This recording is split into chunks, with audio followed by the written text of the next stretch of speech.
not to start I don't know, this is usually one of those conversations that starts a weird conversation, but found a gray hair today in my, Oh, welcome to my life. I've had a gray I hair love for a them. while. yeah. I love them. I'm gonna be real. I love For, them. for the most part, I'm sure I've had them. I just haven't really noticed them. This Yeah. one was like very noticeable. It was like it was making a point of it. I've got a Um, few of those. yeah. I've like- got a few in my face now too. I don't have any really in my beard yet, but I'm sure I will get some eventually. One of these days, boys, we are gonna be the Santas. Talking about so We're many gonna be- Santas. So we're good. We're Hey, getting there. if we're lucky, we'll be the Santas. If we're not, we'll be Andrew. Just Just now. That's why you put the hat on. That's why you wear the hat. That's why we do it. Yeah. It was a wake up call. Just brushing my hair just an hour or so before the show, and it looked like a piece of tinsel was stuck in my hair. It was, Merry Christmas. It was wish very it was a piece of Oh. tinsel. but I've always said that I really just want to go. I would love to just go gray or white. That's what I would really like to do. But we'll see. Everyone likes a silver fox. It's true. They I would do. love to get through that thing where like just the temples are gray, but I don't know how people get lucky enough with that. Yeah, I was trying to. I couldn't make out There's the. a little sub line that says, "Oops, I meant father." That makes it funnier somehow. Cool. There's actual hot chocolate in there unlike last week where I was just drinking an empty cup. You didn't. You should have at least poured a Dr. Pepper in it or something. I should have, but I just love I love the bit of pretending to be drinking only for there to be nothing there. It's acting. Right. That's what I Uh, assume talk shows do. That's the last form of acting I have left in my life. Just pretending to sip on a hot beverage. Doing occasional bits on this podcast. And what's everybody been up to this week? Anything fun? Anything exciting? Fun Christmas activities to kick off so many Santas? Yeah, Is this the kickoff? no, we kicked off last You're right. week with Spirited. With Spirited, yes. This is week Which is 2 great. of so many Santas. In the vein of Spirited, I watched Scrooge: A Christmas Carol, an animated Netflix musical. How was that? Because I watched the trailer. I would describe it as fairly mediocre. And I feel bad saying that because it is obvious that a lot of hard work went into it. Yeah. There was an imaginative depiction of the ghosts, I will say. But I would say with the exception of one, maybe two songs, like the music was really pretty pedestrian. And as far as like a Christmas Carol adaptations goes, it was like, I don't know. I mean, it was very kiddish. And kids watch them, but It that's didn't look when we have had a lot of really good Christmas Carol adaptations over the last, I would say 10, 12 years that have not shied away from the source material. And this one was like, ooh, the source material. That's my thing with it. If you're going to do a Christmas Carol in this stage of life, you got to make it interesting. I don't want to see the same old Scrooge. That's why I congratulate last week's entry of Spirited. Well, they made it different and interesting. I would say this is not the same old Scrooge. Okay. This is very different. It takes a lot of liberties, and it comes up with some really interesting to the story.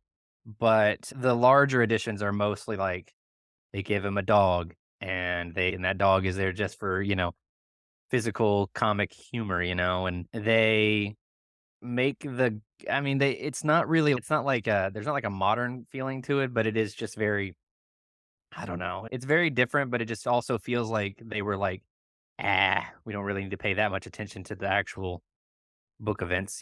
We can have some fun and liberties with it. But as far as there's one song though, I'll tell you what, there's a song in the middle. I don't know what the actual title is, but I'll just say, we'll just call this the song later. Luke Evans, who plays Scrooge in it, freaking ate that. Like he just killed it. And so I was like, wow, this is huge. And then the preceding 4 songs were just so boring. And so, it is what it is. So yeah, I did that. I've watched a bunch of other movies, non-Christmas movies, but we can talk about those some other time. All right. We talked about it off mic, but I watched a movie on HBO Max called Santa Camp, which was a documentary about an actual real life Santa camp up in the Northeast somewhere. And the whole point of the documentary was that they wanted to reach out to a more diverse population of people who are or want to be Santa. And so they had a Black Santa, they had a Santa with spinal bifida, and they had a trans Santa on there. And it was a very interesting experience. They talked about them. They also looked at Mrs. Claus and various people who represent Mrs. Claus and how they can add their own stuff to the characters and how that representation matters. And they show a lot of kids going and seeing different kinds of Santas after they've gone through the camp. It's just a really interesting kind of different take on a Christmas movie rather than, the normal movie. You look at the Santa and there's a little bit of business and things in there that they get into. So it's kind of interesting. I'm a little confused, Garrett. Are they training to be Santas at like malls or something? Or for like special events? What is the training for? It is all of the above. I mean, these are people who take Santa as a business. And so when they leave, they are certified professional Santas. Some of them do malls. One of them who's been there, he did what he called like a look-in, where he is hired to come into this family's home in the middle of the night and unload these presents, and the kids come down the stairs and see Santa. And that is something that he charges as a professional Santa to families if they want it. And I assume that he gets hired to do work at one of the Santa with spinal bifida. I don't know how to say the last half of that, but I probably said it wrong both times. But his goal was to be in the December parade. Maybe he made it, maybe he didn't. You should watch. But do you need? But it's really good. We talked about it off mic. Do you need specific like deep character training to be Santa in a parade? Nobody's going to be close to you. You must know the Lord. Don't. But what if you get caught by a kid and you don't know your basic history? I'm all for the inclusion and the diversity component of it. I'm just confused as to why a Santa performer would need a camp. Like, it just kind of feels, if that Family Guy bit where it's like how Ben Affleck prepares for a role and he's like, oh, I've got to be English in 35 minutes. Hello, got it. Like that's all the training you need to be Santa. Oh, and you've got it. You also, I would imagine, get to charge more. I guess. For your prices. How hard is it to forge a professional Santa? Now that I can't attest to, but I bet it's pretty easy to print it out and someone will believe it. You can just put it on your website. People believe it. Even if you put it on your website, I would be like, oh, is that real?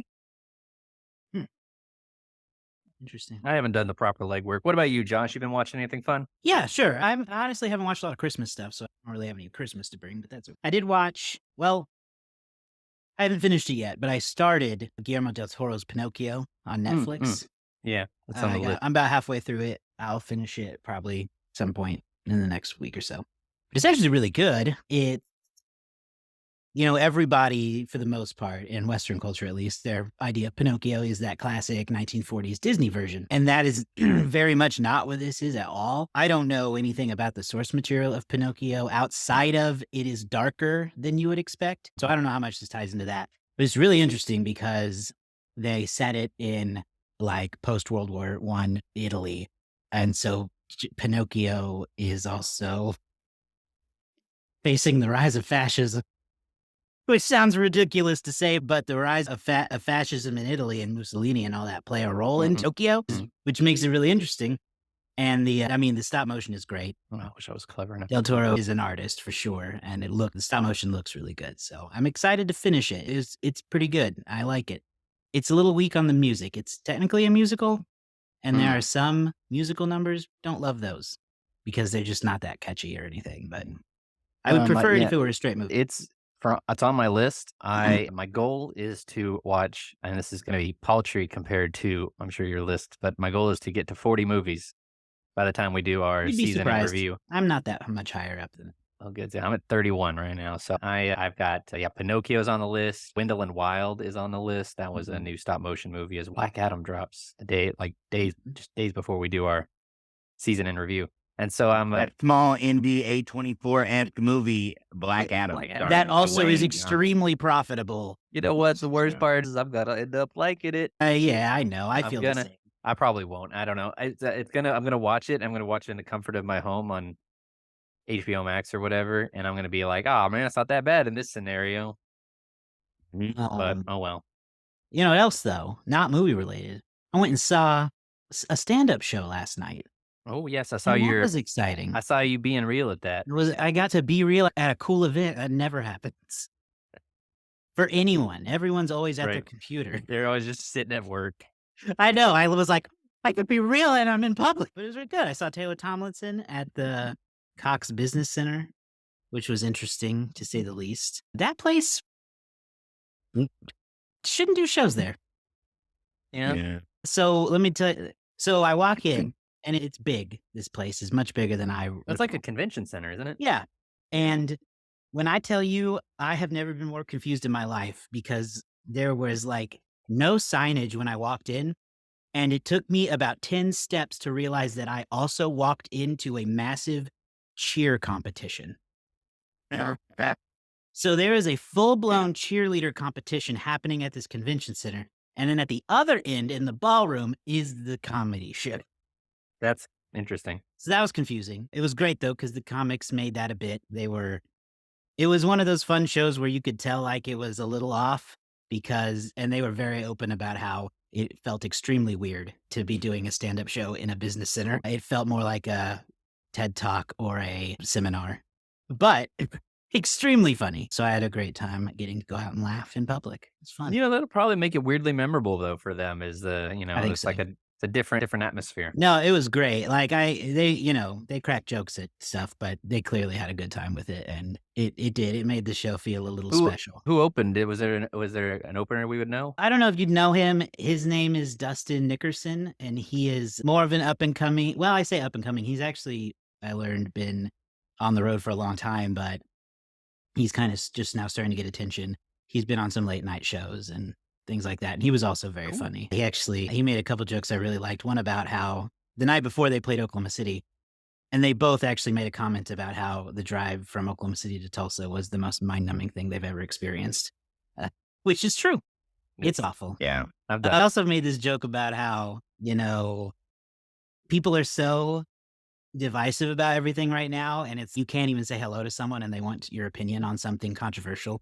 And he said he was talking to a friend recently, and he was like, what do you think we need to do about all the guns?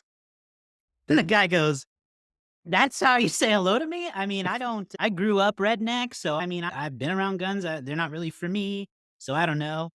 And the guy goes, what about to protect your home? And he goes, man, I'm a millennial. I don't have a home. You think I own a home? That's someone else's home. They can protect it. I laughed really hard at that. I laughed in millennial very hard. Oh man. So good. It was good stuff. It was much better. Look, good. I'm gonna say this, and he might hear it, and if he does, he needs to.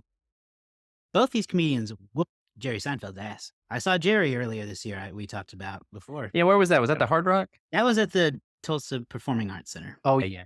And he was not ready to game. He could not play the game that night. And I love him. It was a burner night on Tulsa. But these two professionals, they killed it. Yeah. Saves the A game. Yeah, that was my weekend. That sounds pretty cool. Yeah, that sounds pretty cool. Dope. Let's get into the topic of the evening, I guess. I don't know why I said evening. Our main conversation topic today is another Christmas movie, one that we've never even done one in the series before. Nope. Which might be impressive because it's a very long series. It is. But today we're going to talk about Ernest Saves Christmas. You know what I mean? You know what I mean? David, this was your pick. Know what I mean, Josh? Please tell us why you made us watch this. Because one, the lead thing, and we've talked about this, I think, for the last 6 months, is that we have hit kind of, I think, for the most part, our favorite Christmas movies. Like the three of us and Andrew, we've already kind of brought up Christmas movies that we like or Christmas movies that we remembered fondly. And so we are circling the drain before we have to start branching into Christmas movies that either we don't remember fondly, like A Miracle on 34th Street, which I'm not saying is a bad movie. It's never been a movie that I was like, oh, Miracle on 34th Street, let's watch that. And Andrew's not here to defend it. You know what I mean? So, know what I mean? So I was like, I gotta find something, man. I gotta find something that's either really good and we can talk about how it's a really good movie, or I need to find something that's just gonna be trash and fun. And I didn't want to go Hallmark, I didn't want to go Netflix, but I remembered, wait a minute. Wasn't there a beloved, treasured hillbilly icon of the early 90s and late 80s that saved Christmas once? And yes, there was. His name was Ernest P. Worrell, and he has a movie called Ernest Saves Christmas. And I thought I would love to subject us to that. And the other reason was because I feel we were getting too comfortable. We were getting too nice. We were getting too chummy. So I really wanted to see what this would do to us. Okay. You had to throw in some Christmas chaos. Christmas chaos. It needs a little bit. I did it. I've done it before with Jingle All the Way. I've done it before with 4 Christmases. We got to get some polarizing Christmas movies. Well, then I'll do something a little different than we've done before. And since you picked the movie, let me ask you which one of us you want to hear from first. Oh, I guess honestly I'm gonna go with you, Josh, because you had claimed to not seen the movie and you claimed to not really know much about Ernest to begin with last week. Yes. Yes. Okay. Both of those things are true. Upon rewatch, or upon I said rewatch, I almost caught myself. Upon watching the movie, I'm still pretty confident I'd never seen it before. It didn't ring any bells, and I didn't know a lot Any about jingle bells. Ernest. I was not an Ernest kid growing up, so I did a little research about the character beforehand, which was very helpful. I think helped me understand a bit more. Well, actually, I don't understand it still, but I get some things. Yes. Now that said, I did not enjoy this movie. Did I hate the movie? No. It's not like I was like, this is an abomination, but it's not good. It's not made very well. And here's my number one issue with it. Number one issue. Ernest Saves Christmas. Okay, I don't need to watch the movie then. They named the movie What Happens. Yeah. I don't like Yeah, but the that. journey. It's the journey. I don't care Yeah. about the journey. It's not about the destination, it's about the journey, man. It should be like Ernest. How do we I get don't there? know. I don't know, but at no point could you wonder you're if saying- Ernest will in fact save Christmas because that's the title. You wouldn't watch the show if it was called I Met Your Mother. Yeah. But honestly, no, just no. I don't like the Ernest character. I didn't like the callbacks to the commercial. The entire visit to Vern's house was. Yeah. You didn't was, like the visit to really Vern's grating. house? It was really the grating. highlight. You think Didn't that's- like Go ahead. so Santa, right? Right. Let me tell you an aspect I did like. Did like the idea of Santa losing or beginning to lose his powers every 100 years or so and then needing to find a replacement. That's interesting. I like that better than the Santa Claus version of whenever he drops dead. If you found him, you're Santa. You guys need Yeah. to keep watching the Santa Clauses. I won't, but that's Because not only has it gotten very good, but it's revealed some things. okay. Interesting. And it's become so after the first episode, there's a lot less intrusive Alan humor. Anyway, continue on. The Santa Okay. Claus in Ernest Saves Christmas. So that's all fine and dandy. What annoyed me about this Santa is I have to appoint my replacement by 7 p.m. on Christmas Eve or whatever day it is. Well, why'd you wait for that day?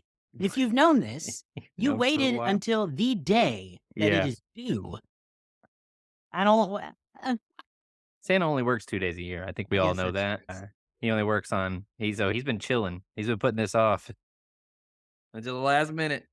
So overall, it's a big no for me. I don't even really see what's in it for children. Right.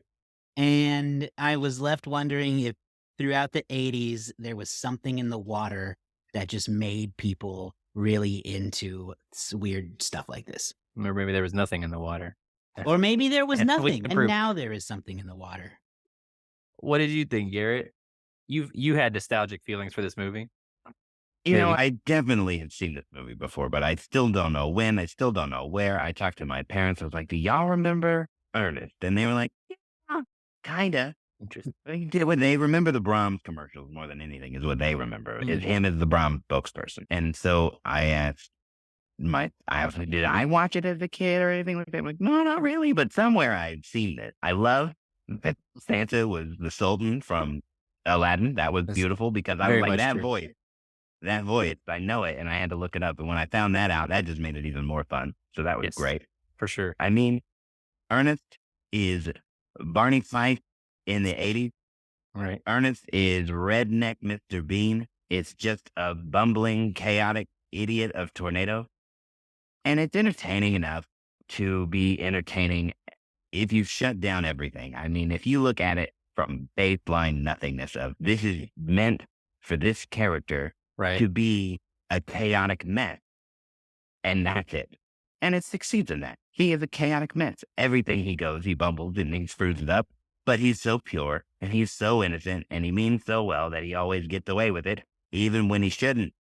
Right. There's no reason that at the end of this movie, Santa should have been like, hey, Ernest, you want to drive my You wanna way? drive? No, absolutely not. He's walking off all sullen and sad. Well, I guess my part in this adventure's over, and he's just walking away. You can't technically save Christmas if you are one of the reasons that you almost ruined it. You help jeopardize Christmas. Your stupidity and innocence just almost ruined everything. But because you didn't mean to do it, I get it. Right. Outside of that, this movie is I think I see where kids would like it because it is just an innocent fool with Santa just being a chaotic mess. And that's everybody's dream, is to fly the sleigh and be all of that whenever you're a kid. So like easily, this movie was 100% marketed and catered towards kids, and all of this stuff was these movies anyway. And yeah, it was like a specific time frame, like you said, Josh, where that it can only exist in this time frame of the 80s and 90s. Outside of that time frame, it can't live. I don't think so. It is exactly a product of its time. My best description of this is that this is a homemade movie on a $6 million budget. Yeah. The entire crux of what this movie is, the character of Ernest is funny, or at least the people making it think that Ernest is funny. So everything is catered around that. I've made a home movie. Josh has made a home movie more or less. We made one together, more or less. We weren't the filmmakers. We were just actors in it. But we find it hilarious to rewatch because we were in it. And I'm sure the people who were involved in this thing thought it was hilarious. Is it hilarious?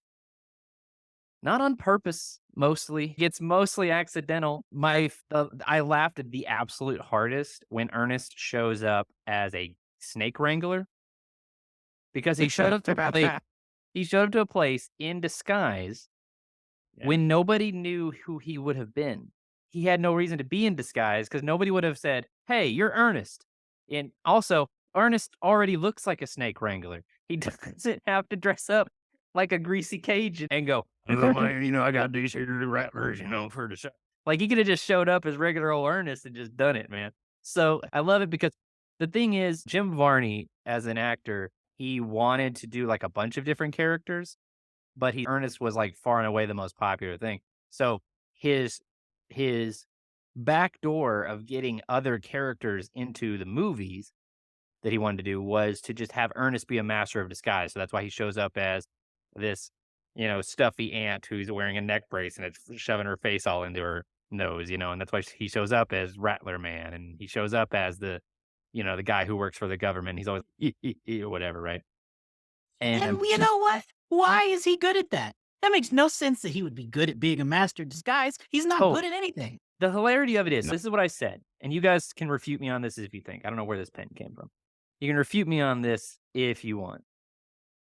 I view Ernest as a hillbilly who was educated by television because everything he says is referential of something in the world of pop culture, not necessarily like geeky stuff, but like he'll put on this announcer man voice and he'll do these things where he's referencing, ads, and things like that. And that was part of the appeal of the commercials, was that like he was just some dude on the street who just happened to know all of the marketing lingo that Brahms or Bic or whoever it was would use in their commercials, right? So he's kind of an idiot who's been educated by television his whole life, and that parlays into an almost intelligence. Like, he's not smart enough to actually be a government employee, but he's smart enough to pretend to be one because he's seen them on television, or he's seen a snake wrangler on TV, or he's seen these, whatever it is, because he says stuff like when he's backing up the car and he's like, "Always move your car in the proper vehicle," right? And he's doing this like very clearly put on voice. He imitates John Wayne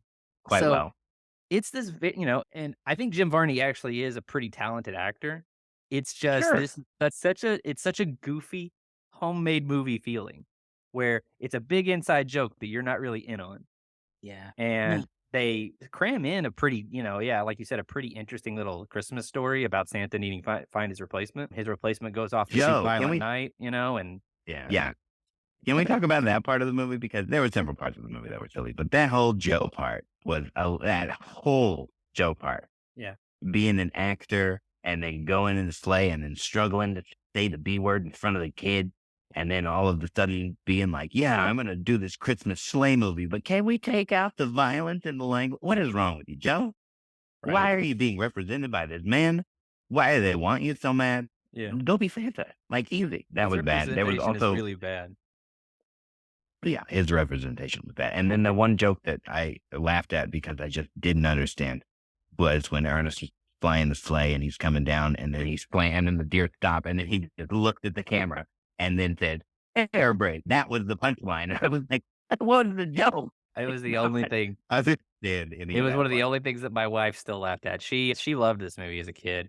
And this was, I don't know, what is it called when you have your nostalgia shattered? You know, it was a glass shattering moment where she was watching it and she was like, oh no. This is me watching Power Rangers, the movie, the first, like when I was like 18. I went, oh no, this movie was actually god awful. But Yeah, it's what loved it as a happens if you go 7-year-old. back to our like 4th episode ever and you watch Sure. me and David or me and Garrett and Andrew lose hope for our lives after how bad Ace Ventura was. It's unwatchable. I mean, and it's kind of tough to go through that. So she's watching it, but she still laughed at the air brakes thing. And I think it's just because it's one of those things that like her dad thought was really funny, so she thought was funny. So by nature, it was like a funny bit. I don't know. He's just referencing the fact that big trucks have air brakes, and so he's I like, guess so. air brakes. I'm stopped in midair. It's the So suddenness of him and the deer stopping completely perpendicular to the ground that really, I was like, oh, they're gonna die.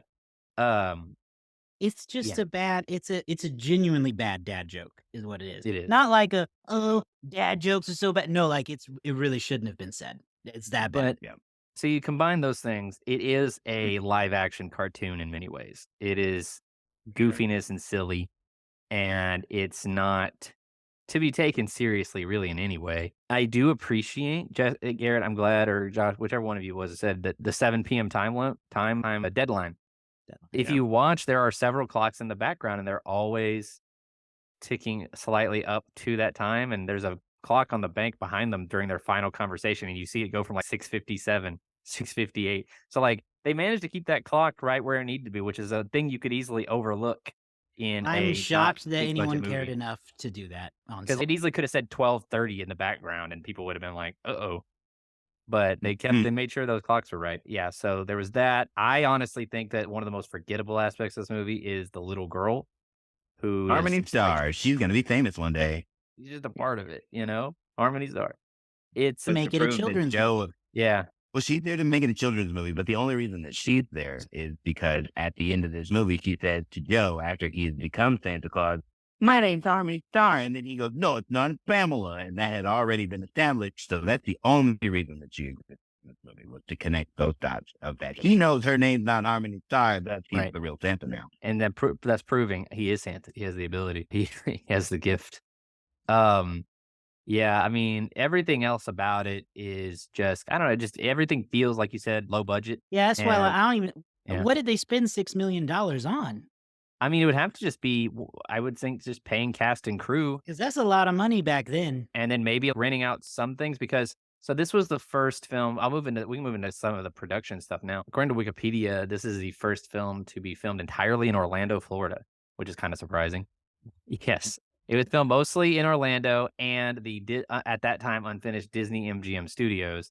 And then they shot a few things in Nashville, like 2 or 3 scenes in Nashville. So like, you would think Orlando's been around for a while and movie making had been around for a long time by 1988, that somebody would have made a movie in Orlando by this Really? point, but no. So I don't know where most of the money went to. I would assume most of it just went to, paying the crew, paying the cast, and I don't know, probably, renting a lot on a lot at Disney. But yeah, I don't know. This was the second film officially in the Ernest franchise. So maybe they were like, hey, let's really raise that budget up. Before, I want to give a shout out to one person in this movie who is an Oklahoma legend to some people. Gaylord Sartain is in this movie. Is that name familiar to either one of you two guys? Gaylord Yeah. Sartain is from Oklahoma, and he's in The Waterboy, or not The Waterboy, I'm sorry. He's in The Replacement, but he is well known here for doing a TV show with Gary Busey called Mazeppa Papazoidi. Way back in the day. And so Gaylord Sartain was one of the shipping Right. container guys who've been doing all the screaming and the eye shifting and stuff like that. Was he the big guy or the he's the one smaller person- guy? He was the bigger guy. Okay. He was the bigger guy in there. And anytime that he shows up in a movie, I always get excited because I know who he is just because my parents were big fans of the TV show, and he did it with Gary Busey. So that was like an actual piece of the movie that I did enjoy, was to see that Gaylord was in there. He's always funny whenever he shows up. He is such an over-the-top person, but he's usually pretty solidly funny. Yeah, look at that. According He to was he went to Will Wikipedia, Rogers High School. according to Wikipedia, Ernest is what he is known for. Gaylord 13. Really? Yep. Really? Because I mean, Summer. oh yeah, he was also in Ernest Goes to Camp. So he may have been Yeah. in a couple of these Ernest movies. He was a Ernest Goes to regular on the Camp. country music variety series Hee Haw, and he is known Yep. for his roles in 3 Ernest movies and the TV series Well, he Hey was on Vern, It's Hee Haw. Ernest. Yeah, he's a Fat. member of part of the Ernest verse. He was on Walker, Texas Ranger. Yeah, and you know what? I think I remember exactly who he is in the replacement. He's probably one of the assistant coaches He is one of the assistant coaches. or the lineman coach. I like that movie. I know that it's probably kind of Great like movie. also not a super beloved movie, but it's I like the replacements. Have fun. Same David. That was a type of movie I enjoyed as well. You know, an element of the Ernest, because I was really trying to break down, okay, who is Ernest? What is Ernest? Why is this? What appeal? Why What's the is appeal Ernest? here? And, you know, one thing is the being really close to the camera. And a lot of it is this close reaction thing that we were doing at the beginning of the show. I don't know why that's the appeal. I don't know what it is about that. And then the other part is this sort of Vern character that is popular in the commercials and then brought back for the movie. It's interesting that you didn't like that part, Josh, because that was him going, ho, ho, ho, Vern, and then the door getting shut and slammed in his face. That's one of the parts of the movie that sticks out in my brain. The door slam is funny. I think I don't like it because it throws the whole movie off because I don't like the perspective shift. Right. I don't like that all of a sudden a character is the first. It's all just a throwback to the commercial, and it just feels gross. I don't like it. It does feel like a detour because the movie is not that long, but it's 95 minutes, but it honestly feels still somehow 20 to 25 minutes too long. It Yeah. feels like they really needed to pad it with stuff. Yeah. So, but This is also what I imagine Christmas Vacation is, just from Eddie's perspective.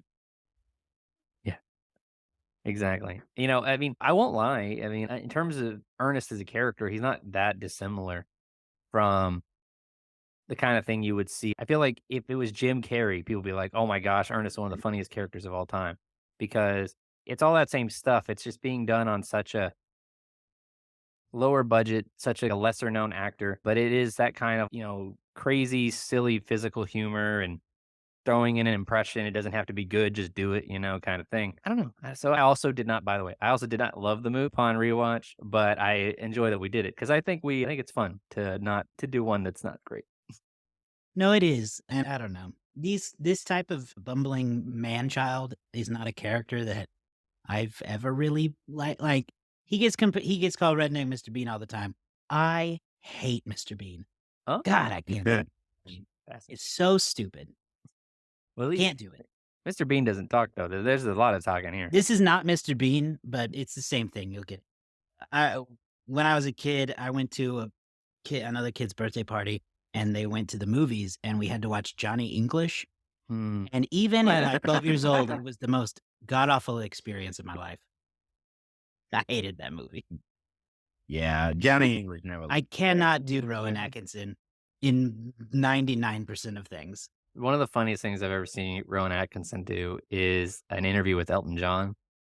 And the interview starts off seemingly with regular questions, but then the interview slowly becomes Rowan Atkinson consistently, like perpetually criticizing Elton John for not naming himself John Elton because Elton and John, like he thinks they should be switched. Like you have your last name first and your first name last. And Elton just continually trying to push past that question. And then Rowan would start another question that sounds like a new thing, but then it just circles back around to Elton John. See, that's silly. I like that. It's great. It's honestly, it's hilarious. I And would watch that. I've ruined most of the bit, but it is really funny. No, Yeah. and it's not that I think, Don't know how we got on this. oh, that's not real comedy or something. No, I just don't think it's funny. I And that just happens. do not think it's funny. You know, I was not Just well liked in bumble high around, school. I guess. I was not well liked in high school because I did not care for most Will Ferrell movies. I just Oh. kind of was like, I just kind of, well, one, everybody ruined them for me by coming immediately, like from seeing it to like saying all of the jokes from the movie. But I don't know, there was just something about like after a while, it was just like, okay, is this it? Is this like is it just going to be this every time? And I Yeah. realize I'm a hypocrite, okay? I did a lot of Adam Sandler movies as a kid, but I remind you, as a kid, and Will Ferrell's hype came kind of in our teens, and I was like, I'm a teen now. I'm not 8 years old. You're gonna have to mix it up. So I don't know, but I Well, and think Will there's a line Ferrell's too, he's Will a Ferrell definitely has made movies like that, but I think Adam Sandler is a good example because he can do that. But what makes him different is he's just dumb enough to still be believable as a person, I yeah. think. And Ernest and Mr. Bean, you all I can't live. There's just no way. well, I feel like Ernest makes more sense. Ernest seems to have his he seems to be aware of things. He's got a job. He's the problem is, or the big difference is that Adam Sandler, Jim Carrey, Will Ferrell, Ben Stiller, I don't know. They're it's for adults. It's very much for adults and for an older audience. And this is very much a bumbling, like foolish person, but very much targeted to kids and families. There's nothing objectionable here in terms of like language, in terms of Right. content. The closest may get It is there really may is be like yeah, some like this really is if you took it to a seventh grader and said, write a movie about Christmas, and they did that. No, I could see that. But so it's like Adam Sandler could play the exact same character, but you throw in some cursing, you throw in some PG-13, permissible nudity, and you got a big hit, right? But this is very much a family friendly bumbling idiot, and that's why I think it either works or it doesn't. If you're 6 years old, you're like, this is funny and silly, and that guy's Santa Claus. But if you're 32, you're like, this is a long 95 minutes. Yeah. Yeah. And I don't know. Maybe it's because of the whole background of Ernest where, he wasn't meant to be a movie character. Right. He was created as a commercial spokesperson that took off. And so they turned it into it. And I don't know, maybe some of the Ernest movies work and some don't. I have my suspicions on that, but he just doesn't have a lot of background to Right. work from. So he just is dumb and that's it. There's no depth at Well, all. I think what he is, if I were to compare him to a character that I think is the exact same thing but works, but obviously, again, the problem is it's better in the short form. Is he's SpongeBob? SpongeBob is perfectly capable of getting from one place to another, but he's an idiot.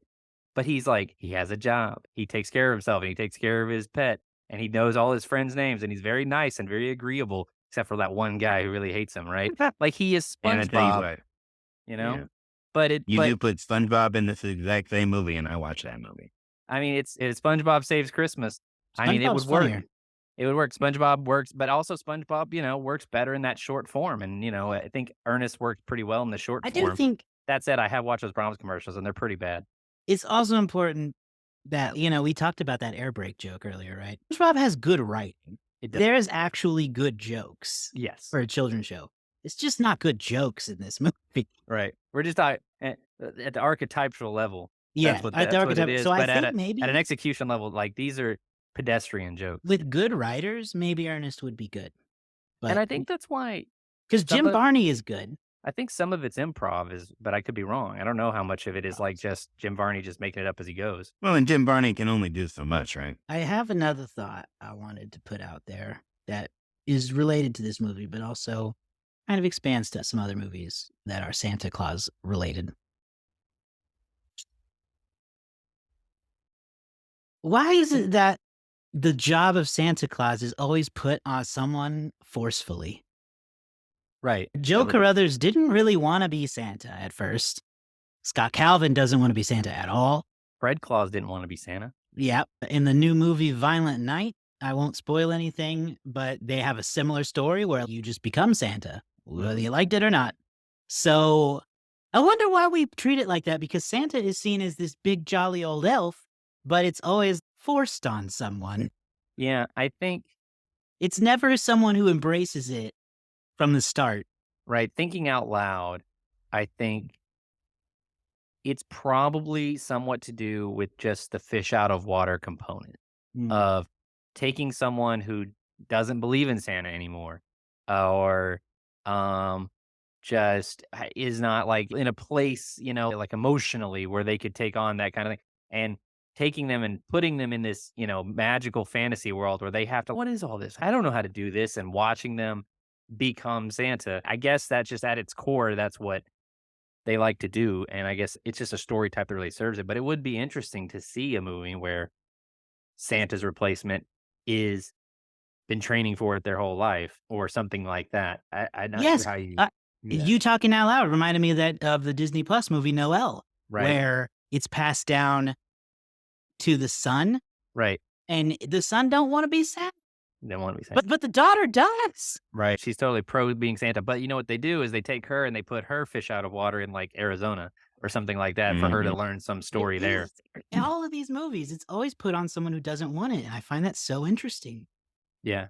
I would love Or to see a Santa movie where they where they've wanted it. And the whole movie is them training. That's the Santa Claus I I want. want to be Santa. And then they Yeah. get to be Santa. That I'm trying to. I don't That's know. Santa Camp, and you can watch that on HBO Max. That's true. I'm going to have to. Those people want to be Santa. Okay, I'm going to watch it. That sold me right there. There you Well, I guess let's start to switch gears and get to wrapping this one up. You know what would be, sorry, I had a latent thought there. What? What would be great is a movie where someone wants to be Santa so bad that they start impersonating Santa and try to take over at the North Pole. You can call it Single White Christmas. That's called the Santa Claus 2. You can watch that on Disney Plus. That's true. I don't even remember that movie. That's true. Well, I'm sure you don't have a lot of box office information, but I do believe this is the most successful Ernest movie. Is that true?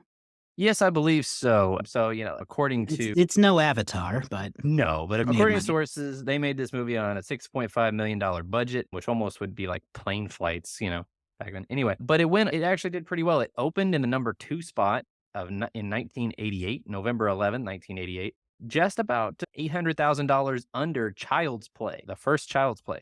What a which brought weekend. in, right? You got Murdered Child or Happy Redneck. Yeah, so Child's Play opened number 1 with 6.5 million, Ernest at number 2 with 5.7, Iron Eagle 2 starring, I forgot his name, but Lou Gossett Jr., I believe, came in at 3 with 3.5 in the third spot. At number 4, a movie called They Live brought in 2.7. And at number 5, Everybody's All American brought in 2.6. I don't even know most of the movies you've listed. I know. Some of them are vague. I looked up the Iron Eagle one because it was a sequel. I was like, Iron Eagle 2? Well, we'll have to look into Iron Eagle at some point. So yeah, 5.7 on its opening weekend. The movie would go on to bring in 28.2 million over the course of its run, which wasn't overly long. Oh, I stand corrected. It was a pretty long run, it looks like, but about 400 days in theaters, and finished at 28.2 million, which on a $6.5 million budget with probably almost no marketing back then, I would think. Not bad, I mean, and for 1988, that's good enough to finish in the number 38 spot, I believe. Yes, in the number 38 spot. I mean, so rubbing it in a little bit here, $28 million, 38 spot. Ernest actually beat out a Chevy Chase comedy from that year, which only brought in 25 million. A movie called Funny Farm. So Ernest beat Chevy. Number 1 movie of 1988. I don't think you guys would ever guess it. We can do the Rotten Tomatoes style game. It's a 1988 movie. 2 words. Rain Man was the number 1 movie of 1988, followed by Who Framed Roger Rabbit. Both these movies brought in just over 150 million. Rain Man brought in 170. Coming to America brought in 128 in the number 3 spot. Big, starring Tom Hanks, brought in 114. And Twins was the number 5 movie of the year with Arnold Schwarzenegger and Danny DeVito. See, just all this is more evidence that something was in the water back then. Right? Some of these are some weirdo. I mean, you want me Movies to... would never it make gets worse it. the further I go. Crocodile Dundee 2 was number 6. Die Hard was number 7. I'm honestly surprised Die Hard's not higher. The Naked Gun was number 8. The Naked Gun is hilarious, though. Cocktails number 9. A different world, friend. A very World, different number 10. world. There you go. Very It is a different. different time, a different place. Only 6 movies brought in more than $100 million at the box office that year. It was not the age of the blockbuster yet. No, we Not weren't quite. quite there yet. I mean, when, none of these really are even so the closest thing to a blockbuster movie that year was, maybe not the closest thing, but the highest one was Die Hard. Came in with only $83 million. And that's like the one that's presented the most as a blockbuster movie. Wow. But anyway, Who Framed Roger Rabbit was good though. All right. And that's it. There was no international release for Ernest, go figure. I can't imagine why they wouldn't want to give this to the world. Why wouldn't they dub this in Indian, Or Well, now it's exactly global. what I'm sure it's most people globally. think America is, though. That would have honestly, I think it would have been successful overseas. It probably would have. You dub Ernest in Korean, and I bet it's Americans hilarious. are that stupid. That's 100%. Yep. All right, let's play this guessing game. Really glad I haven't seen this time for the Letterboxd This game. one's gonna be weird.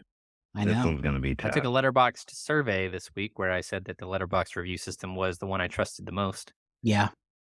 Some top reviews from Letterboxd are, you wouldn't think so by the title, but Ernest literally does save Christmas. Jim Varney was the best. Miss him. Agreed. He was a great guy. Yeah. Yeah.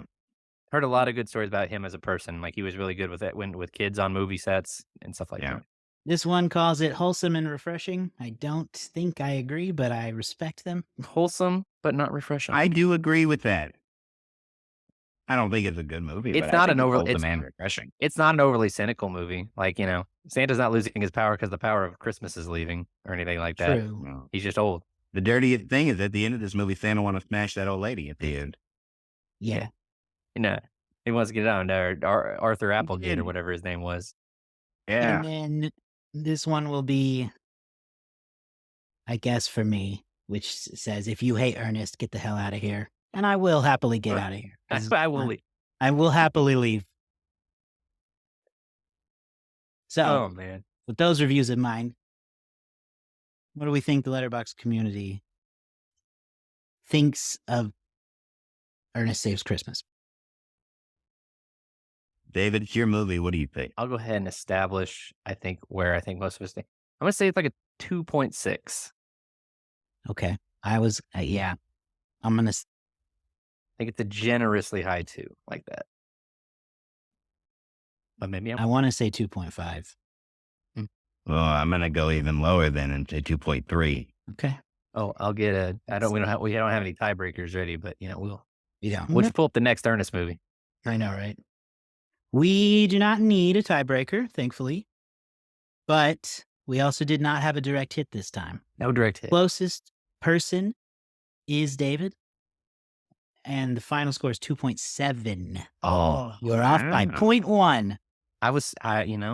That's another win for me. I feel weird because I've won a lot this year, and it makes it feel in the like game. You've got a good run going. I've got like a Hey, take that momentum. It's the hot people at the end of the season that win. Got a Roger Maris-esque run going here where I'm just winning and winning. Just banger after Don't you banger. mean Aaron Judge? Aaron Judge, hitting home runs, They're banger. passing an AL record. Not an MLB record, though, like still 10 away from that one. I want to put that in there. It's been a great year, the Letterboxd game, for me specifically. What do we feel about it ourselves, boys? What do we think our rating is? Keeping in mind that my Christmas ratings are more generous, it is a 2. I have a specific category carved out for movies like this. This is not a good movie, boys, but this is relatively entertaining. And so for me, that is an actual scale on my chart at 1.5.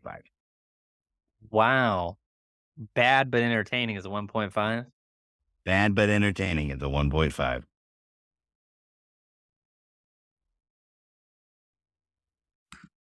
That makes my score sound so high in I'm comparison. you're gonna give it a 3.5, aren't you? I was going to give it a 2.5. Was where I was legitimately thinking. But That's fine because after that's a still 2 in and a line.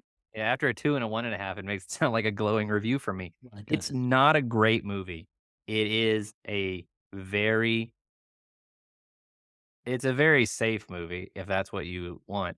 If you want something that is sort of casual and inoffensive and will be over in an hour and a half, you can cook turkey while this is on or something like that. Then hey, watch Ernest Saves Christmas. 5-year-olds will love it, maybe, or they'll move on and go watch Baby Shark. I don't know.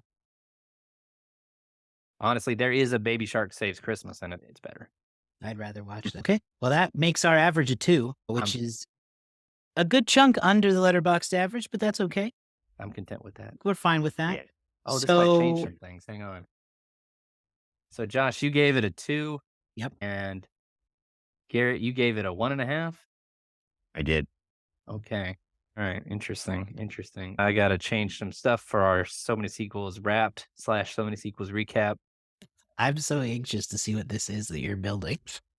Can't even imagine. Do you guys have any personal, I was going to ask you in the Discord, do you guys have any questions about the year that you would like me to answer? I can try to find it. We'll think about it. No, I just, have to think of them. Yeah. Wow. Interesting details have emerged from this podcast. Anyway, sorry. Go ahead. Check us out where, Josh? Yeah. Find us online. That's the end of our show for this week. We'll be back next week with more Christmas for you. We're not done yet, but yeah, find us online at somanysequels.com. We're on the social media. We have links to those also on our website. So go check it out and be sure to subscribe to the show in your favorite podcasting app. If you're on Apple Podcasts, it would be really cool if you left a short little positive review. That helps. And on Yes. Spotify, you can give a little rating, which also helps. So do that. Check out our Patreon. We're on Patreon. It's So Many Sequels there as well, where if you sign up, you get access to our Discord, where we talk about everything. We just have a good time. So go do that, and we'll see you next week as we get ever closer to Christmas itself. Bye. Ho ho. Know what I mean?